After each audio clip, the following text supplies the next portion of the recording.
Hello, I'm Lelda Smits for the Finance News Network, and joining me from Global Equities Fund Manager, Altrinsic Global Advisors, is Simon Blanchflower. Simon, welcome to FNN. Oh, thank you. Thank you for having me here.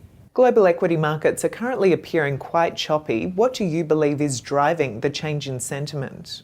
Well, firstly, from our Altrinsic's perspective, we're certainly seeing increasing volatility. We're seeing increasing dispersion and correlation starting to break down. So for us, it's a very interesting time and great for active managers generally. In terms of what's been driving the volatility, well, it's been a combination really of rising oil prices. They're up about 50% off the bottom. We've also seen a significant breakout in German bond yields, up to about 80 basis points at the peak, whereas only a handful of days prior to that, they were trading almost as low as 10 basis points, so quite a big breakout, and that's really what's driving the volatility.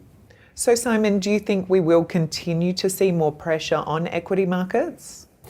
Yeah, I mean, we're in an environment where stock markets are at all-time highs, interest rates at all-time lows.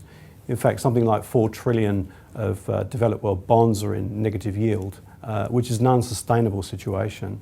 So I think as interest rates do start to rise, I mean, we're hoping that rises will be gradual, but every now and again we may see spikes that we saw in the last week.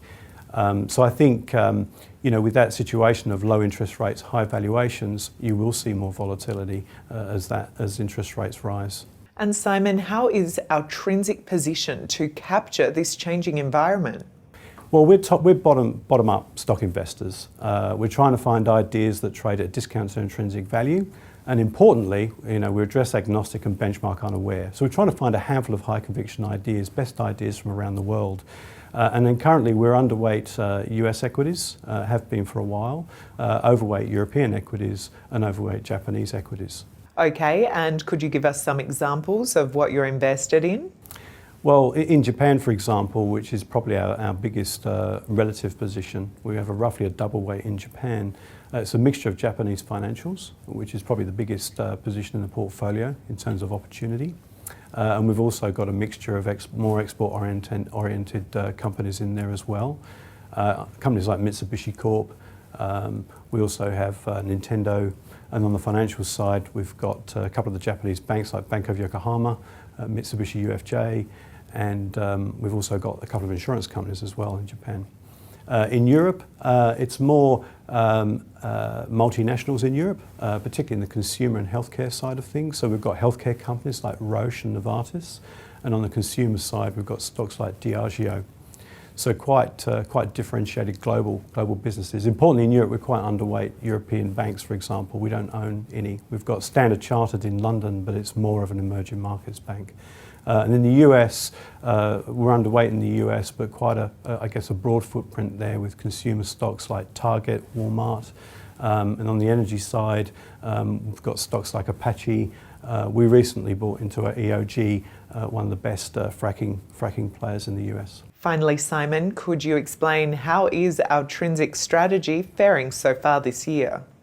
Well, so far this year, we're up just under 12% this year, outperformed markets by about 2.5%. We've seen a bit of a change in markets this year. The US hasn't been quite so strong. Dollar's still been fairly strong overall, but the US markets have been a bit weaker. Certainly from our perspective, we're seeing strong performance come through from Japan. Our holdings there, particularly in Japanese financials, have done very well this year. I mentioned Nintendo earlier. Nintendo was up about 50% this year. Just recently went into a strategic alliance with Dinar, a Japanese mobile gaming company. So they're looking to take IP into the mobile world, which is very attractive to us. So it's good to see that come through. And in Europe, healthcare stocks have been doing well as well. They continue to invest in innovation, looking to treat serious diseases like oncology, for example.